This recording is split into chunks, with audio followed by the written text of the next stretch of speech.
warahmatullahi wabarakatuh. Kami dari kelas 11 IPS 2. Nama saya Amanda Sofi Nur Fazli. Nama saya Viva Matullah. Kami Di di sini sini akan menjawab pertanyaan tentang karakteristik wilayah, daratan, dan perairan Indonesia. Wilayah Indonesia terbagi menjadi dua wilayah. Pertama, wilayah daratan yang isinya dataran rendah, pegunungan, dataran tinggi, dan lembah. Yang kedua adalah perairan yang isinya danau, sungai, teluk.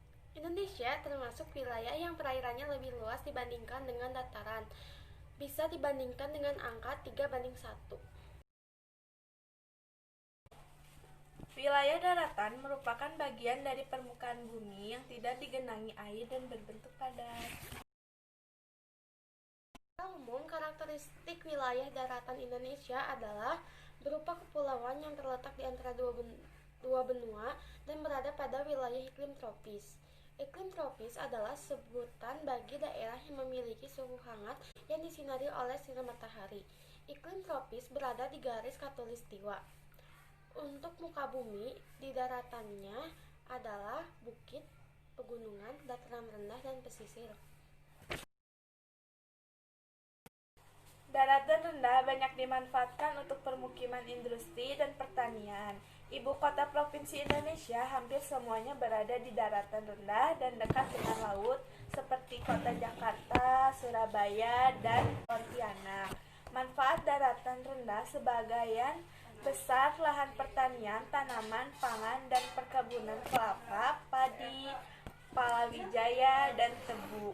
Daratan tinggi cocok digunakan untuk perkebunan antara lain cengkeh, kopi, sayuran, dan buah-buahan.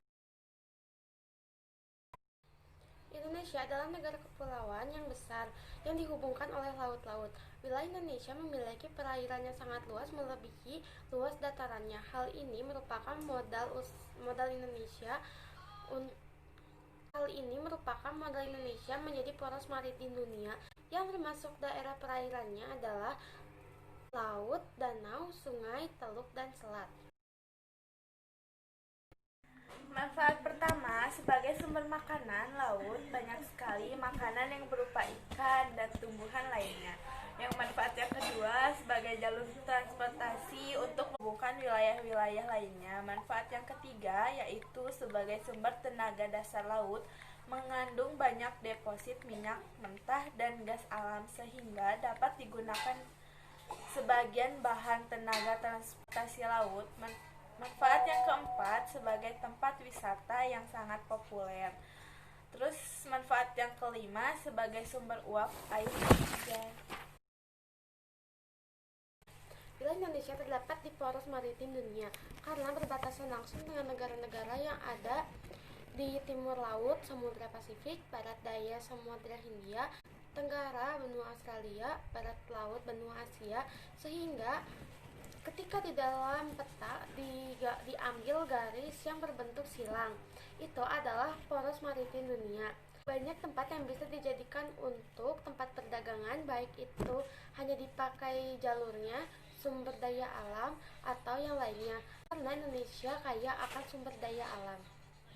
Sekian video dari kami, mohon maaf bila ada kekurangan dan salah kata. Wassalamualaikum warahmatullahi wabarakatuh.